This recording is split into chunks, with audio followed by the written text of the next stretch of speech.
Welcome back to On the Nose, a podcast where myself and Thad Taylor look back on the goings-on in terms of domestic thoroughbred racing from the weekend, well, from Saturday at least. And Thad, you're back in the studio and you look like you're fizzing. Oh, mate, it's a great time of year, isn't it? Although, in fairness, last Saturday, the tracks, well, certainly at one venue, were very testing at New Plymouth. Riccarton was a lot better, and that was where the feature meeting was, so that was a good meeting. But, yeah, probably an in-between week, which you sort of get at this time of year. So, but we've had plenty of winners. We had plenty of well-backed commodities, and we can run through them right now. Right, let's head to the Central Districts first in New Plymouth, and that was an 8-race card with the Road to the Jericho, the longest flat race in New Zealand. Yes. The feature race of the day, I guess you could say. We'll start off with race 1, and Tulsa King at any old odds sort of gets home. Funny little race, 5-horse field for the 3-year-olds. Over the 1200s. Tulsa King was first up for Aaron Bidlake and hadn't done anything to date, but I think they'd always had a bit of an opinion of the horse, to be perfectly honest. There was a little bit of money for it. In fact, so much so it was only a break-even result, and there wasn't really good support for Luminance or Spandito. I mean, Spandito was solid around that $1.90 mark, but they certainly weren't going crazy, particularly in the first of the day when we weren't quite sure what we were doing. And race number 1, it absolutely hosed down. I don't know if you saw race number 1. It was an amazing day at New Plymouth. You could actually see the rain on camera. Yes. And usually it takes a hell of a lot of rain for that to be the case. Yeah, that's right. When you see the flashing red light actually flashing that hard on TV, you know. First race of the day. It must have been. I almost felt a little bit sorry for Stephen Hunt and Bevan Sweeney, but not quite. Cut that out. Not quite. Right. I was in my nice little warm room here in Wellington Central. But look, Tulsa King was break even. It was a funny race, as I say. Surround Sound took some support first up for John Wheeler. But I would have probably thought there would have been more money on it from the locals had it really been. They really liked it, and saying that it did shorten from $6.50 to $3.80. But funny race to start the day. Bit of a nothing race, as we say in the trade. Break even, Tulsa King first up and won at long odds. Second race of the day, and Alan Nicholas picks up an early double on our timekeeper. Yeah. Boy, surely this is one that the bookies are very thankful for. Wouldn't have minded $1 worth of the double. What to 16s into 50s would have been very nice indeed. Looking at the thick end of $800, aren't we? So, but our timekeeper. I'd always thought she was on her last warning, I think, in terms of... She must have known. They do this, don't they? They know somehow. It was only break even, 41 out to 51. King Jackal was the opening favourite for Alan Sharrock and the team there, 270 out to 310. And look, if I come on the TV and say it's only been steadily backed an Alan Sharrock favourite, you would want to be just a touch concerned, and that was sort of the case here. Big market move around Capote for Brent Gilovic. $8 into $3.40, so that was a significant move there. That was where most of the money was. And Scotty for the low. This was one the Wheeler team got stuck into. A first up by Z, 26 into 16. That was minus 100,000. Onslow was also a shortener in the race, 14 into 10. But our timekeeper was quite good at the trials prior to going to the races. And then, but some people kept the faith, even though it was 41 out to 51. You don't need a lot of money to eat up that profit, and that was the case. Break even, our timekeeper. Race 3, and I'm Bartholomew, trained by Tony Dravitsky with Mediana Hudson aboard. Gets home at around $7 or $8. Yeah, it's just sort of solid in this market all day. We're well backed without being spectacularly well backed. Fancy Pants ran second. It was the favourite and well backed. Yeah, it was $3.40 into $2.70. Speaking of well backed, Jelly Roll. Liam Cody came on the radio in the morning and said that was his best of the day. At that stage, it was paying $18. I think there were a few listening, and Sam Logan fans as well were pretty keen. So it was 18 into 9, back to 12 late, but we were minus 140,000 on Jelly Roll, which meant we were plus 15,000 on I'm Bartholomew, who won very well. Super Dalo is a mover at odds coming down from up north, 34 into 18. Ran a bold race, looked to going to be right in it halfway down the straight, finished fourth. Super Dalo, one to potentially mark down, but I'm Bartholomew plus 15,000. At race 4, and Tony Dravitsky goes back-to-back with Tobias and Ali Sol getting the 3-kilo claim. Oh, Tobias. Made him one of my bets of the day. I think when he ran fourth in an interprovincial, he was 8 out to 20s, and I dropped him, and then, of course, he comes out and wins. 5 out to 650, plus 30,000 for Tobias. He's very lethal when he gets his own way up in front. which is exactly what happened here. Uranui fell out the back, was a solid favourite, 350 all the way, and was quite well back. What a Charmer was a shortener and has been the last couple of starts now, What a Charmer. So we mark these ones down. The marketplace knows something. 750 into 550. Rosetown Princess likes New Plymouth. It ran, I think, second in the race. It did. Yeah, it was 10 into 750. And Canny Rock was 8 into 5, and the worst result all day, then back out to 8 late. So they were against it late, Canny Rock.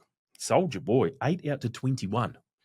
When you see a drift like that, sometimes you were wanting to think, okay, today's not the day for Soldier Boy. And didn't yelp, as they say. But Tobias, 5 out to 650 plus 30. Race 5 and Smart Road at $20+ with Samantha Collett aboard. Surely this is shaping up to be a great day for the bookies. Well, it's not too bad. I mean, we got done by a couple of outsiders to a degree. Now, I've got in brackets here, lesson.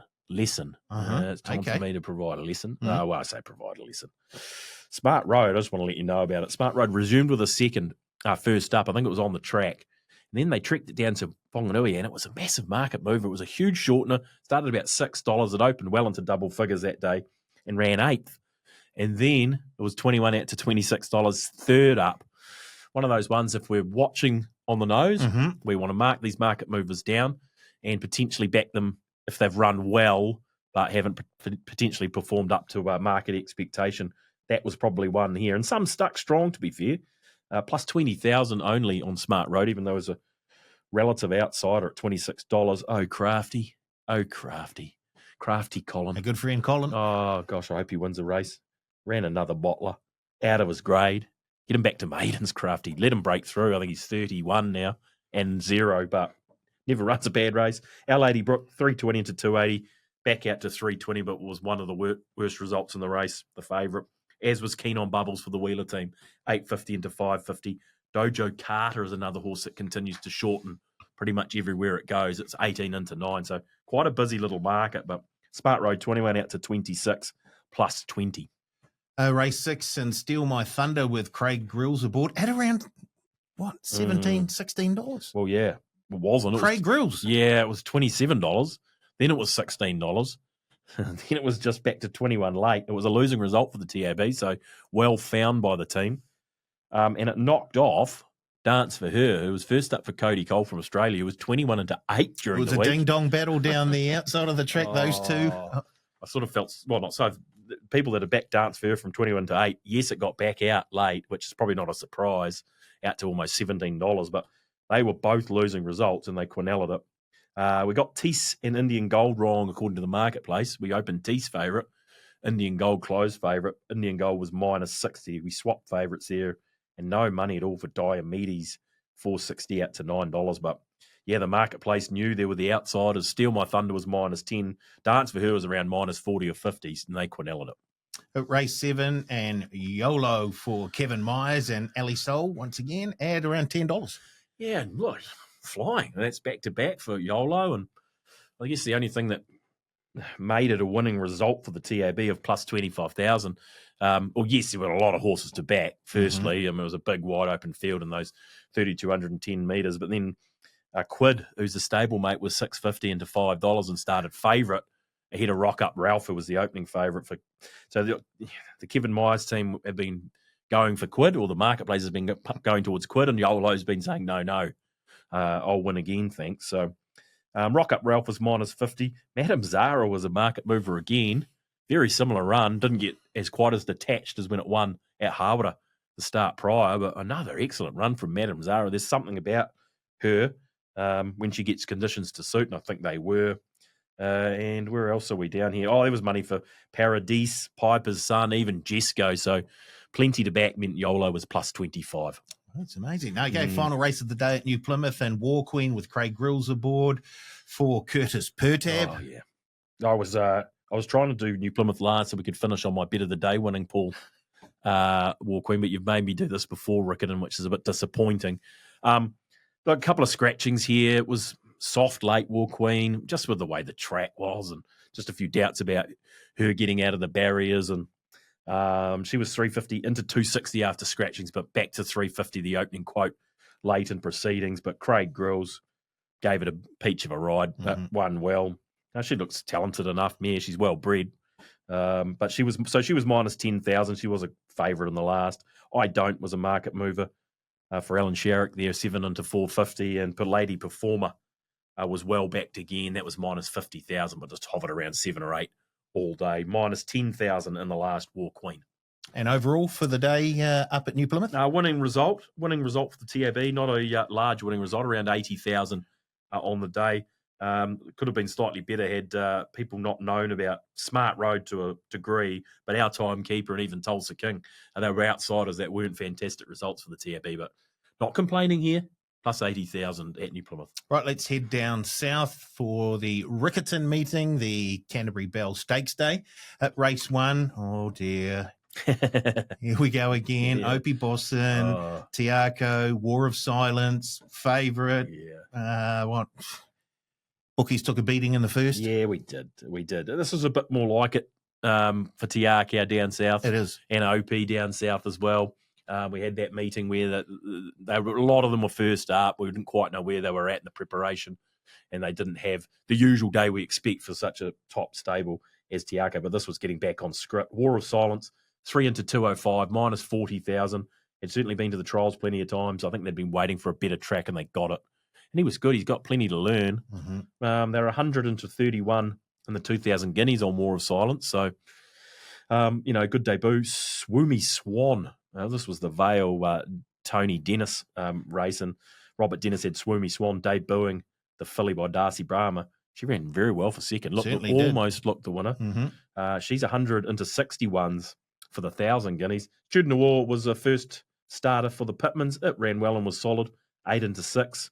And Amani was a mover at odds there, 21 into 12, and over raced and wasn't a mile away from them. Maybe one to mark down with that market support Amani, but Tiako, Opie off to a fly, minus 40, War of Silence. Okay, race 2, Tiako, Opie Boston. Hooray for Harry. This is a horrible start for bookies. Great start for punters, I imagine. Yeah, it was. And all the doubles hit, so there was that too. But just in the singles, hooray for Harry.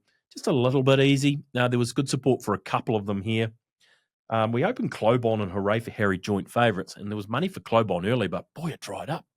It was $3.30 out to $6, back to $5 late Clobon.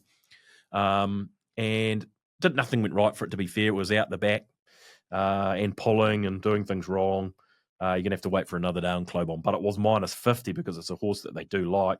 2 shorteners against Hooray for Harry, East and West, who nearly pinched it. It was 14 into 850, and that's been a horse a bit like Dojo Carter, which continues to shorten race after race. So there's obviously some ability around East and West. And Sarissa was the other one there. Ran into third. Exactly. So they almost got it spot on. Well, they did, because Hooray for Harry won. And even though he was 330, just out of tick to 350, he was minus 10,000. And the 2 shorteners in the race ran second and third, Sarissa and East and West, minus 10 Hooray for Harry. Race 3, Mr. Bully T with Corey Campbell aboard. Gets home but at fairly short odds. Not the favourite, but in fact beat the favourite. Yeah, beat the favourite and nearly almost closed favourite. Was thinking about it with about 5 minutes out. And here's Lance Robinson. We've had Tiako. We're about to have Lance Robinson. And he labelled this on the radio in the morning too as his best. It was 650 into 420. They only wanted 2 really. And they Quinella. Return for Flight was the opening favourite with Miss NZ. A return for Flight was 380 into 360. Miss NZ went the other way, 380 out to 550. And Musaif was first up. It holds a New Zealand Cup nomination now. I don't know whether that's realistic or not, but it's a horse they've always backed. And it was first up, scrubbed up, never going to be winning. And then suddenly you look on the line and it's flashing through the line, running about 5th or something, Musaif. So I would want to be with that horse when I see some solid market support around it. But well done to Lance Robinson. He labelled Mr. Bully T. It won well, deserved to win, minus 15,000. Race 4, and as you say, Lance Robinson going back-to-back with Devil in Disguise this time at around the $7 mark. Yeah, our Millie B, 380 into 320 was the worst way. She had to be humanely euthanised after the race, sadly, our Millie B, because she was a consistent mare. and that was sad to see, but she was well backed in the race. Tommy Turbo was a 950 into 750 for the Pitman team. Interesting move around Tiffany there, down the bottom of the book. It was 34 into 16. Ran fourth. Gee, I thought at the top of the straight they might have, pinched us there with Tiffany. But Devil in Disguise, because of all the money for our Millie B and Tommy Turbo, even though it was 850 out to 950, back to 750 late, it was plus 45,000 the fourth. Well, sounds like we've got a horse to follow there. Race 5 and Give a Little with Jack Taplin aboard. Good for us? Yes, it was. It was 7 into 6, though, late. So they were solid on Give a Little. Nice ride from Jack Taplin. I say a victim of circumstance at all. He was settled last, and he just had to pick a puff. Got out wide at the perfect time, tracked into it and got the right run. Good ride, Jack Taplin. And plus 25,000, though, because they liked Flat Stanley, even though it was a drifting favourite, they wanted to be on. It was 380 into 350, back to 460 late. And the one to mark down here is Flying Dubawi for the Stewarts. It was the shorter in the race, 13 into $7.50. Caught wide the trip, no luck, and boxed on very well, did Flying Dubawi. So that's the one to mark down out of the race, I'd suggest. But Give a Little, 7 into 6, but plus 25,000. Race 6 and Candy Cane was just too sweet for them. You just make that up on the spot, or just come to you, that stuff? Yeah, She's a talented mare, there's no doubt. She was first up, so there was bit of nervousness about how she was going to perform first up. And even, a Terry Ray runner first up, if you're not seeing a really solid market push, you can be a little bit, potentially concerned around standoffish. that. Yeah, a little bit, but she won well. Given a peach by Kylie Williams, to be fair, who's, I think, only 3 away from 1,000 now. It was plus 50,000 Candy Cane because all the money was with Mystic Park, 310 into 260. Had to lead them up. I don't know if that's really his go, but he'd ridden sort of like the best horse, I guess. He was 310 into 260 minus 50. Buoyant was a mover, 13 into 9, but didn't really feature. Texas Dolly was good. She was first up as well for Terry Ray, just in behind them, never really got a crack. And, good old Perfect Scenario. Jeez, I love him. He was around the mark and ran a bottler. But Candy Cane, no, 5 out to 7. It was plus 50,000 for the tab. Race 7, the feature race of the day, the NZB Canterbury Belle Stakes, and Miss Starlight at double digits for the Parsons team. Yeah, no, so it's not a surprising drift because I can understand why it drifted from $5.50 out to $10. Bringing that synthetic form who no one, it's often hard to line up. Hard to line up, yes, 100%. Plus, you add in the fact that Tiako had a strong hand in the race as well. Not just them.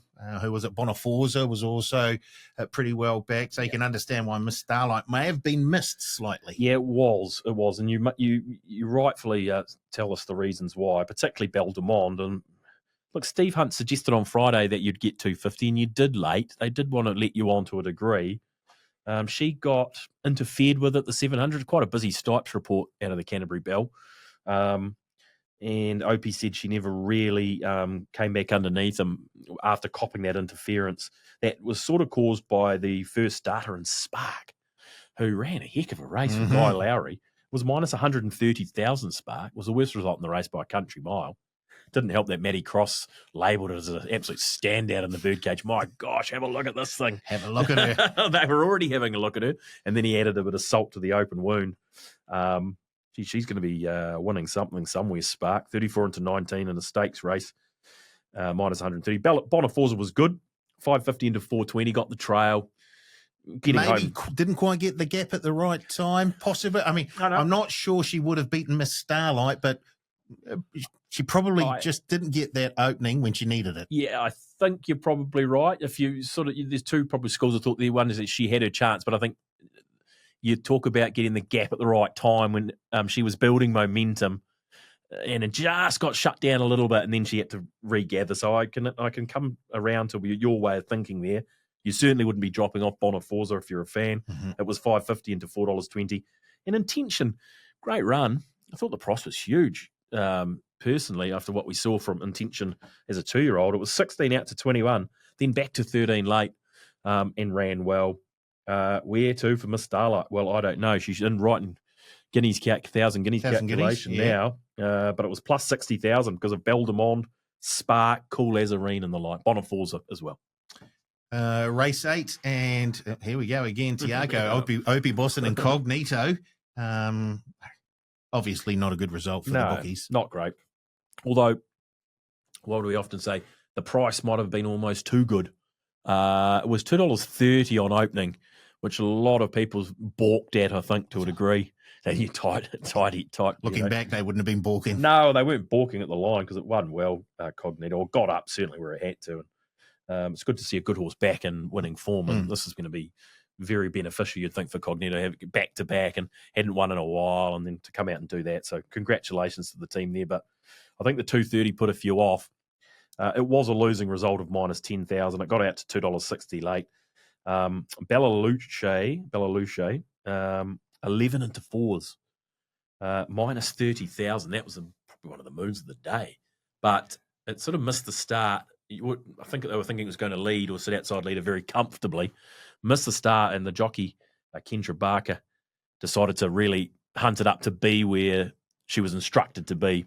And that might have been the undoing, I think, reading the Stipes report around Bella Luce. Pro Serve nearly pinched it, and it was the worst result too for the Pro Pitmans. Serve? Yeah. It was 11 out to 21, and I was looking at it drift out to 21. I was like, we're losing a fortune on this. They keep backing it. And it was back into 16 late, and the worst result nearly pinched it. Good old Pro Serve.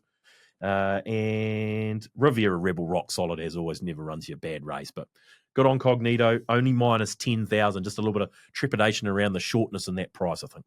Final race of the day, and on file with Tina Komanyagi picking up her second win of the day and beating the Entertainer, who, if I remember correctly, back to Cup Week last week, won on the first day and the last day of Cup Week at Riccarton. Was that the one boys get paid? They backed on the first day, yes. That's right. And it's down with Anna Furlong now, I believe, the Entertainer, and it was well back too. This race ended up being a bit of a mess, Paul, to be honest, because of the late scratching of Show Pony.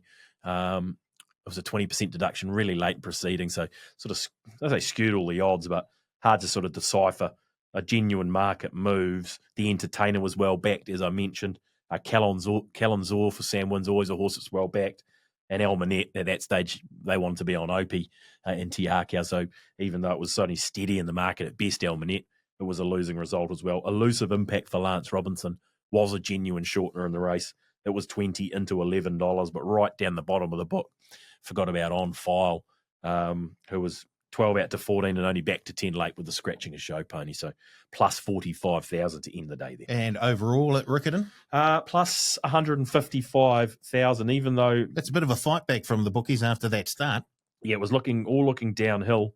But Devil in Disguise, Candy Cane beating Mystic Park in particular, and obviously Miss Starlight beating them all in the Guineas meant it was plus 155,000 at Riccarton Park. Okay. Will you have a horse to follow? Probably could find something for you, Paul. Follow the money? Yeah, we better have one. You're going to have one? We'll have one, won't we? Okay, then. No, fine. Don't forget to check that out with Thad. And, of course, next week we will be reviewing Sunlying Vars Day at Ellerslie. Ooh. And there's also a meeting at Trentham as well. I'm glad you knew where they were. Yeah. I'm putting a line through a few. But anyway, thanks for tuning in. We'll be back next week with another edition of On the Nose.